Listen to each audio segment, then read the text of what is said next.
Urban Therapy with Sun752, and this year Daily Go Getterism number 689 for August 22nd, 2016. Last day of Leo. See y'all later, Lions. We had a hell of a run, hellified run, and I'm so sad to see y'all go. And I'll be so happy to see y'all when we come back next year to burn this thing down, baby. Virgo starts tomorrow. Welcome, virgins. It's all good, man. You know what I mean? Y'all rock out for the next 30 days or so. Anyway, tonight we want to talk about making a mess of your life. Making a mess of your life. What are some of the things you can do to make a mess of your life? It's not really hard to tell. I mean, there's so many things that you can do that when you look at them in hindsight, you wonder if you could have done something different, or if you would have done something different if they would have wielded a different result for you.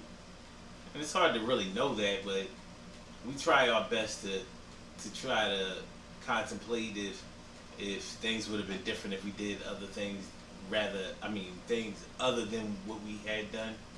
And sometimes we don't really realize that things happen the way they're supposed to happen, and the evidence of that is everywhere. You can't escape your fate.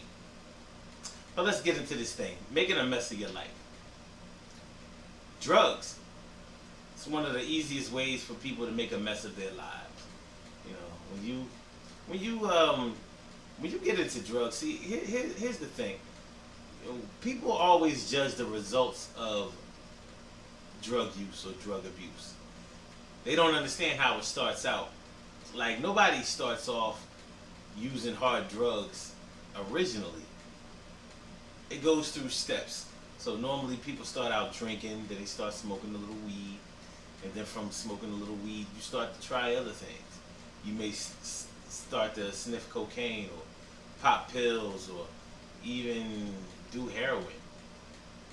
But heroin and coke and crack and things like that, crystal meth, those aren't normally things that people do before they was already getting high off alcohol and weed.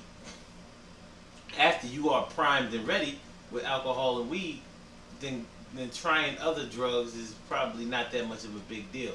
Of course, there are plenty of people who will tell you, no, I'll drink you under the table and I'll smoke you out as far as weed is concerned, but I'm not trying nothing else. I have friends like that. No, they'll smoke weed, but they won't even smoke a cigarette.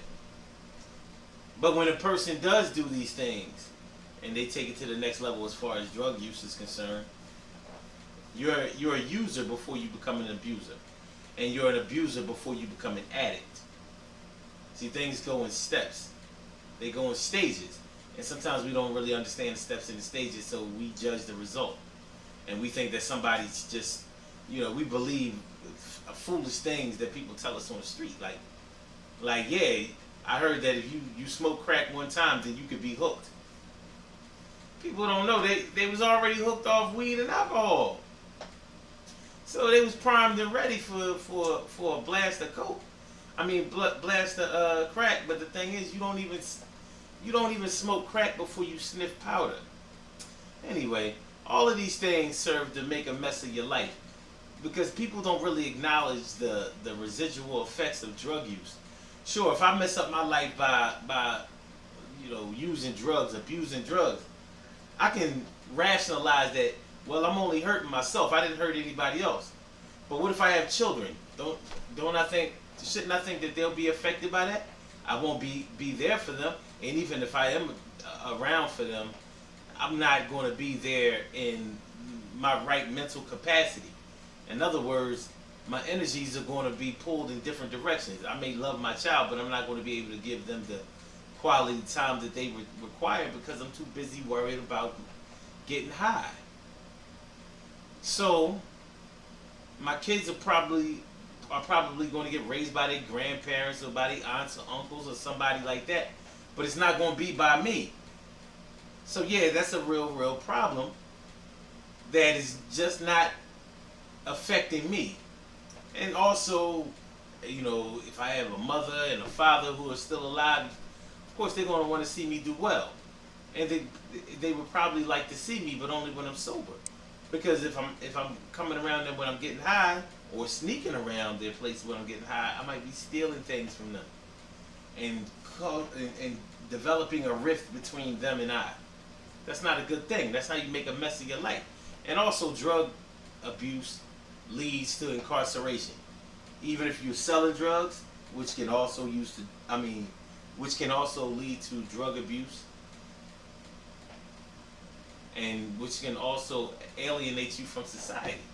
But all of that stuff either gets you one or two places, and that's either dead or in jail. Sometimes both, not necessarily in that order. It's a crazy thing, man. And it's really, really something that has been affecting society for a long time, and we got to do something about it. But what can we do? You have to try hard to not make a mess of your life. When it comes to imprisonment, when it comes to drug use, drug abuse, drug addiction, all of these things come from bad choices that we've made in our lives. But they come from our choices. And we have to be more mindful of the choices that we make. Because like I said, they don't just affect us. You know, they can affect our families, our friends, our social network. And I don't mean social media network. But even with that, you know, anyway, it's just a bad road. And when the smoke clears, if you get through it, you'll realize that you were making a mess of your life. And if you don't get through it, then you have already made a mess of your life. Another way that people make a mess of their lives, or at least one way that they feel like they've made a mess of their lives, is that when they get with a person and that person brings them down. Brings them down. Do you believe that? Do you believe that a person can bring you down, or do you assist in your own demise? I think it could be a combination of both things. I've known people who have been influenced by negative people, and those negative people had some good things about them, so they were able to pull them into the fold of negativity without even revealing that it was negativity that they were pulling them into. It's tough because I don't know. I think for me it's really hard to accept that one person can do another person in without putting a gun to their head, without having any, I imagine that you could blackmail somebody and abuse them that way, or extort somebody and use them that way using scare tactics. Scare tactics work all the time. They work quite effectively. So if you can shame or scare somebody into being with you, and you're a toxic person, then yeah, I guess you are partially to blame for messing somebody's life up. But still, they had to allow you to take the reins, and they had to decide to let you lead in order for their lives to be messed up. And I'm not sure if on a high school level we give people that type of power.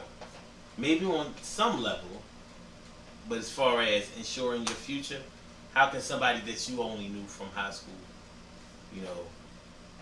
get you where you need to be, and they're in high school with you? So it doesn't work that way. We have a part 2 of the radio show of this video, well, the material in this video. And tomorrow we're really going to get deep into the whole having a lover or spouse bring you down, because we didn't get a chance to really get into that this morning. But tomorrow we're going to really, really get deep into that. So make sure y'all listen to the Daily Go Getimism tomorrow. Area code 347-677-1533. And also listen to us and chat with us if you choose to. blogtalkradio.com/Sun752. So make sure y'all get with that. So it's going to be Messing Up Your Life part 2 tomorrow on the Daily Go Getimism show. And that's a good look. Yo, we have a lot going on this week. The Urban Therapy with Sun show is this Wednesday. So make sure y'all come through for that. You know what I'm saying? Yeah. Yeah. It's going to be dope. 8:30 p.m. Eastern Standard Time. And also, this Saturday is the Summer Burn. The Summer Burn! This will be the last Summer Burn of the summer, because in September, it will be at the end of September, and that will start to take the fall event. So make sure y'all come through for the Summer Burn event, man. They have been so great so far, and we want y'all to be a part of this. So if you need more information, look up the Urban Therapy with Sun Summer Burn event on Facebook, and also go to urbantherapywithsun.com. The hood is our health, baby. So I'll get with y'all tomorrow for part 2 of the way people mess up their lives. Messing up your lives. You be messing up your lives.